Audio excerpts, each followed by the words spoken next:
अरे किस्सा देश नहीं, हर जोर जुर्म की टक्कर में, जुर्म की टक्कर में हर बोल मेरी बहना हल्ला। मोदी सरकार मुर्दाबाद दो, हमारी एकता जिंदाबाद। मोदी सरकार होश में आओ, होश में आओ, अरे होश में आके बात करो, अरे होश में आके बात करो, और बात तो तुमको करनी होगी, न्याय तो हमको देना होगा, न्याय तो हमको देना होगा, नहीं दोगे तो लड़के लेंगे।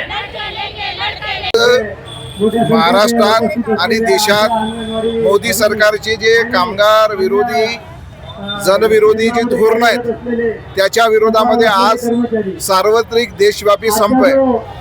हा संप संघटित आणि असंघटित क्षेत्रातील कामगारांनी पुकारलेला आहे। आपल्याला माहित असेल की मोदी सरकार जेव्हापासून सत्तेत आलेलं आहे 2014 नंतर 16 मध्ये त्यांनी प्रयत्न केला, 16 नंतर 17 मध्ये प्रयत्न केला आणि आता 21 नोव्हेंबर 2025 ला त्यांनी देशभर 4 कामगार कोड हे 29 कामगार कायदे रद्द करून आणलेले आहेत।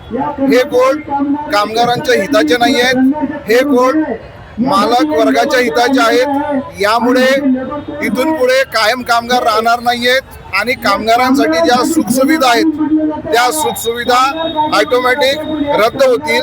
म्हणून या कामगार कोडचं या आजच्या संपातून आम्ही विरोध करत आहोत आणि मोदी सरकार आमची मागणी ही आहे की 4 कामगार कायदे हे वापस घेतले पाहिजेत मोदी सरकारने, ही आमची प्रमुख मागणी आहे। यासोबतच या देशाचा जो शेतकरी आहे त्याला जे आधारभूत जे भाव ठरवलेले आहेत C2 फॉर्म्युल्याप्रमाणे त्याच्या पिकाला भाव मिळाला पाहिजे।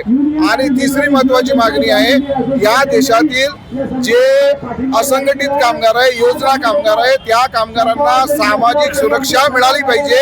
हे आजच्या संपाच्या प्रमुख मागण्या आहेत आणि जर सरकारने या संपातून धडा घेतला नाही तर पुढे मोठं जन आंदोलन, कामगार संघटना, शेतकरी संघटना आणि जनता मिळून मोठं आंदोलन, तीव्र आंदोलन या सरकारच्या विरोधात आम्ही करू।